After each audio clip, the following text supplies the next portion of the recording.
അപ്പൊ നോക്കി നമ്മുടെ വഴി പുഴ പോലെയായിട്ട് മഴ പെയ്ത് കഴിഞ്ഞാൽ ഇപ്പൊ ഇന്ന് കാലത്തൊരു തൊട്ട് ഇപ്പൊ ഒരു 12:30 ആയിട്ടുള്ള അപ്പോഴേക്ക് മഴ നിൽക്കാണ്ട് പെയ്തുകൊണ്ടിരിക്കുകയാണ്. അപ്പൊ ഇതേപോലെയാണ് ഇപ്പൊ നമ്മുടെ വീട്ടിലേക്ക് വരുന്ന നമ്മുടെ ഗേറ്റ് തൊട്ടുള്ള ഭാഗമാണ് ഈ കാണിക്കണേ.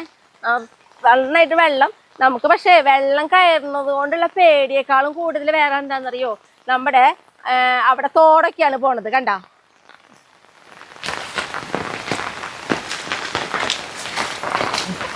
ഈ തോട് ഇതേപോലെ നിറഞ്ഞു വരുമ്പോൾ അവിടുത്തെ ഭാഗം എന്ന് പറയുന്നത് പാടൊക്കെയാണ്. അപ്പൊ നമുക്കിവിടെ പാമ്പുകളുടെ ശല്യം കൂടുതലുണ്ടെന്ന് ഞാൻ എപ്പോഴും പറയാറുണ്ട്. അപ്പൊ അങ്ങനെയുള്ളവര് കര തേടി നമ്മുടെ വീട്ടിലേക്ക് വരും. അതാണ് നമുക്ക് ഏറ്റവും പേടിയുള്ള ഒരു കാര്യം ട്ടാ.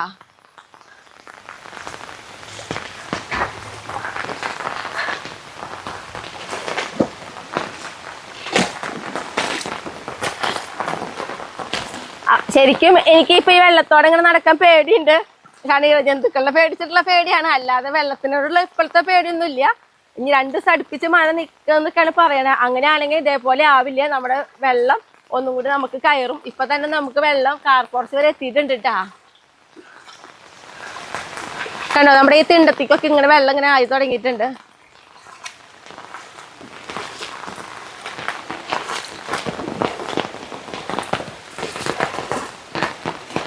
കണ്ടോ, ഇങ്ങോട്ടൊക്കെ ഇങ്ങനെ കയറി തുടങ്ങിയിട്ടുണ്ട് വെള്ളം.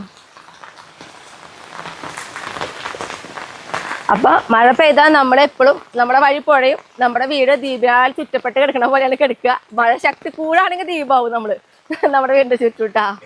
പിന്നെ നോക്കിയാ മഴ കണ്ടു നിൽക്കണം നമ്മുടെ കുട്ടിപ്പാട്ടാളങ്ങൾ കണ്ട.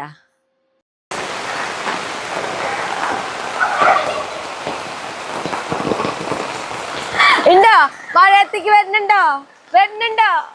ഓടിയോ വിളിക്കേണ്ട താമസം നമ്മുടെ കുട്ടിപ്പട്ടാളങ്ങൾ നോക്കി കളി തുടങ്ങിയിട്ട വെള്ളത്തിലെ.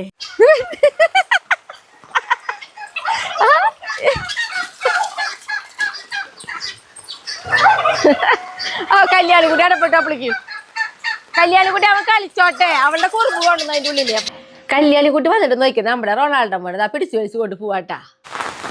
നമ്മുടെ പറമ്പിലൊക്കെ ഇങ്ങനെയാണ് കേട്ടോ. അപ്പൊ നമ്മുടെ പച്ചക്കറികളൊക്കെ നട്ടതിന്റെ ഇടയിലൊക്കെ കണ്ടോ നമ്മൾ മാടിയിട്ടാണ് വെച്ചോക്കണേ. എങ്കിലും കൂടിയിട്ട് ഇങ്ങനെ വെള്ളമൊക്കെ നിന്ന് കഴിഞ്ഞാൽ ഇവർക്കൊക്കെ അത് ഭയങ്കര ബുദ്ധിമുട്ടായിരിക്കും. ചെടികളുടെ വളർച്ച നിൽക്കും, നാശാവും, അങ്ങനെയൊക്കെ ഉണ്ടാവും. അപ്പൊ പറമ്പിൽ ഇങ്ങനെ തന്നെയാണ് വെള്ളം. അപ്പൊ ഇതൊക്കെയാണ് നമ്മുടെ മഴ വിശേഷങ്ങൾ കേട്ടാ.